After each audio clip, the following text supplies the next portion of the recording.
ದೇವಿ ನಿಮ್ಮ ಮೌನ ಕೇಳುತ್ತಿದ್ದಾಳೆ.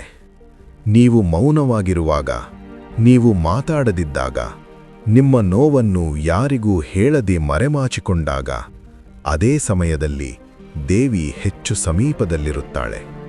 ಏಕೆಂದರೆ ದೇವಿಗೆ ಶಬ್ದ ಬೇಡ, ಆಕೆಗೆ ಮನಸ್ಸಿನ ಸತ್ಯ ಬೇಕು.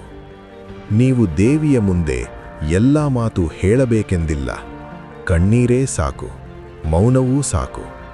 ಕೆಲವೊಮ್ಮೆ ದೇವಿ ನಿಮ್ಮ ಪ್ರಾರ್ಥನೆಗೆ ತಕ್ಷಣ ಉತ್ತರ ಕೊಡಲ್ಲ, ಆದರೆ ನಿಮ್ಮ ಮೌನವನ್ನು ಒಂದು ಕ್ಷಣವೂ ನಿರ್ಲಕ್ಷ್ಯ ಮಾಡಲ್ಲ.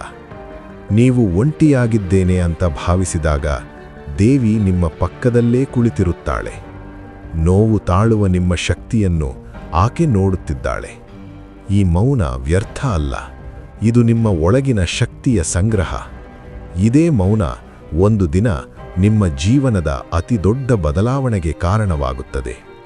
ಆ ದಿನ ನೀವು ಅರಿತುಕೊಳ್ಳುತ್ತೀರಾ, ನಾನು ಮಾತನಾಡದಾಗಲೂ ದೇವಿ ನನ್ನನ್ನು ಕೇಳುತ್ತಿದ್ದಳು ಎಂದು. ಭಯಪಡಬೇಡಿ, ನಿಮ್ಮ ಮೌನ ದೇವಿಗೆ ಪ್ರಾರ್ಥನೆ, ನಿಮ್ಮ ಸಹನೆ ದೇವಿಗೆ ಭಕ್ತಿ. ದೇವಿ ನಿಮ್ಮ ಜೊತೆ ಇದ್ದಾಳೆ, ಇಂದು ಕೂಡ, ನಾಳೆಯೂ ಕೂಡ.